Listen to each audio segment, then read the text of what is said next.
இன்னைக்கு காலையிலேருந்து பெரும் பரபரப்பாக பேசப்படுகிற ஒரு விஷயம் வந்து ஒரு டிஐஜி பெண் போலீஸ் அதிகாரி வந்து அமைச்சூர் பணியாளரை வந்து காலனியில் அடிச்சிட்டாங்க அப்படின்ற ஒரு தகவல் வந்து அதை வந்து புகாராக பெறப்பட்டு டிஜிபி கிட்ட கொடுக்கப்பட்டிருக்கு. அதாவது அமைச்சூர் பணியாளர்கள்னால் இவங்க வந்து போலீஸ் கிடையாது, அந்த டிபார்ட்மெண்ட்டில் இருக்க அரசு ஊழியர்.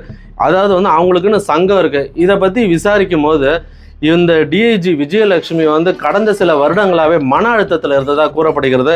அவங்க வந்து கிட்டத்தட்ட அவங்களோட சர்வீஸ் பாதியை வந்து ஏஆர்லேயே பணிபுரியறதாகவும், திருச்சியிலையும் ஏஆரில் இருந்திருக்காங்க, சென்னையிலையும் ஏஆரில் இருந்திருக்காங்க. தனக்கு எப்படியாவது ஒரு நல்ல பதவி வாங்கணும்னு ஏகப்பட்ட விஷயம் ட்ரை பண்ணி அது சக்ஸஸ் ஆகல. கடைசி வரைக்கும் ஏஆர்லேயே வச்சுருந்ததுனால பல்வேறு மன அழுத்தத்துக்கு உள்ளாகி, அதை விட முக்கியமான விஷயம் அவங்கள பற்றி விசாரிக்கும் போது அவங்க வந்து வாக்கிங் போகும்போது அவங்கள விட பெண் சீனியர் அதிகாரியை வந்து மரியாதை குறைவாக ஒரு நாள் திடீர்னு பேசியிருக்காங்க, ஒரு நாள் நல்லா பேசுவாங்களாம். அது என்னன்ற விஷயம் வந்து ஒரு மர்மமாகவே இருக்குன்னு. இந்த மாதிரி அதிகாரிகள் இன்னும் நிறைய பேர் டிபார்ட்மெண்ட்டில் இருக்காங்க.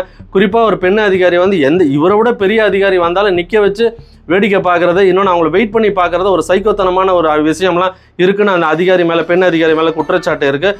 இன்னொன்று அவர் மட்டும் இல்லாமல் அவர் வீட்டில் இருக்கிற அவரோட கணவரை வந்து அங்கே இருக்கும் காவலர்களை வந்து டார்ச்சர் பண்ணுறதாக கூறப்படுகிறது.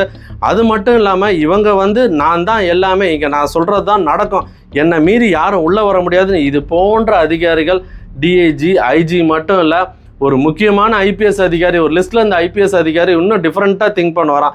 அவர் எப்படி பண்ணுவார்னா அவரோட அமைச்சர் பணியாளர் கூப்பிட்டு என்னாச்சு தெரியல அப்படின்னு சொன்னால் அந்த மெரினா பீச் சீஃப் ஆஃபீஸரில் டிஜிபி ஆஃபீஸர் அங்கேருந்து பீச் தூரம் வரைக்கும் நடந்துட்டு உள்ள முன்னும் முடியலாம் நடந்து போங்க, சம்மந்தம் பீச்சில் போய் இறங்கி அங்கேருந்து எனக்கு ஃபோன் பண்ணுங்கள், தெரியலன்னு சொல்லுங்கள். இது என்ன மாதிரியான டார்ச்சர்?